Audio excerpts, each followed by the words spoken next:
Délivrez-vous. Yolaine Delabigne. Bonjour Florence Burgat. Bonjour Yolaine. Vous êtes directrice de recherche en philosophie à l'INRA et vous avez coécrit un livre sur le droit animalier qui montre quand même qu'il y a des progrès. Bon, on sait que l'animal a toujours été très maltraité. Est-ce qu'en effet on peut se dire que ça va un peu mieux? Est-ce que le fait qu'il y ait que ce livre, déjà que ce livre existe, qu'il y ait bientôt un diplôme à Limoges, enfin, est-ce que ça va mieux? Est-ce que les animaux vont mieux? Alors, les animaux, pour le moment, ne vont pas mieux. Je crois qu'il faut bien voir deux choses. On n'a jamais autant maltraité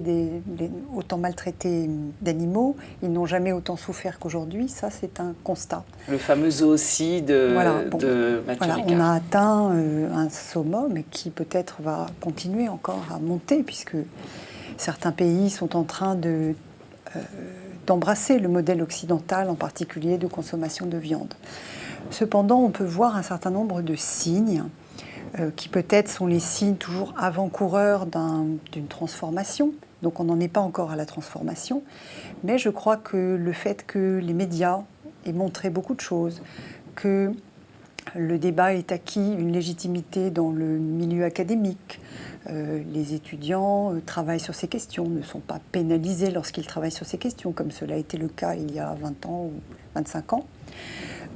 Donc, on a le sentiment que le fait d'avoir donné une crédibilité à cette question permet aux gens d'exprimer leur sensibilité qui auparavant était toujours ridiculisée. Voilà. Donc, il y a des signes qui indiquent que la question commence à exister comme question dans le débat public, alors qu'auparavant, elle n'existait tout simplement pas. Et ce qui est incroyable, c'est que les Français, on a l'impression qu'on est souvent un peu en retard, mais c'est là, à la rentrée de septembre, il y a le premier diplôme de droit animalier à l'Université de Limoges, c'est ça? C'est révolutionnaire finalement ça, non? Oui, alors le droit animalier, ça n'est pas la même chose que les droits des animaux, et peut-être qu'il sera important de préciser cette distinction. Très important. Parce que le droit animalier, donc c'est peut-être une notion que Jean-Pierre Marguenot a forgée pour désigner l'ensemble des textes de loi concernant les animaux. Ces textes de loi concernent pour la plupart, si on extrait les articles du Code pénal qui réprimandent les mauvais traitements, les sévices graves et les actes de cruauté, ces textes consistent pour la plupart à expliquer quand, comment et quels animaux tuer. Le droit animalier, c'est quand même surtout ça.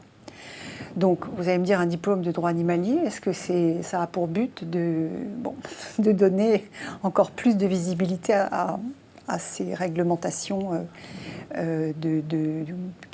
ces réglementations qui portent sur l'exploitation des animaux?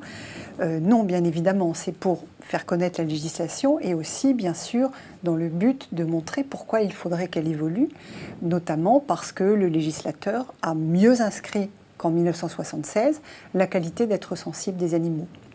Donc, l'idée des juristes d'autonomiser le droit animalier, peut-être de créer un code animal qui rassemblerait les textes, pourrait contribuer aussi à une évolution de ce droit dans une direction qui reconnaisse mieux la sensibilité animale. Tandis que les droits des animaux, qui est une notion philosophique, elle pense pleinement les droits fondamentaux des animaux, ce qui n'existe pas pour le moment, en tout cas, dans aucune législation du monde. Et manifestement, on n'y est pas encore. Hein. On n'y est pas encore, non.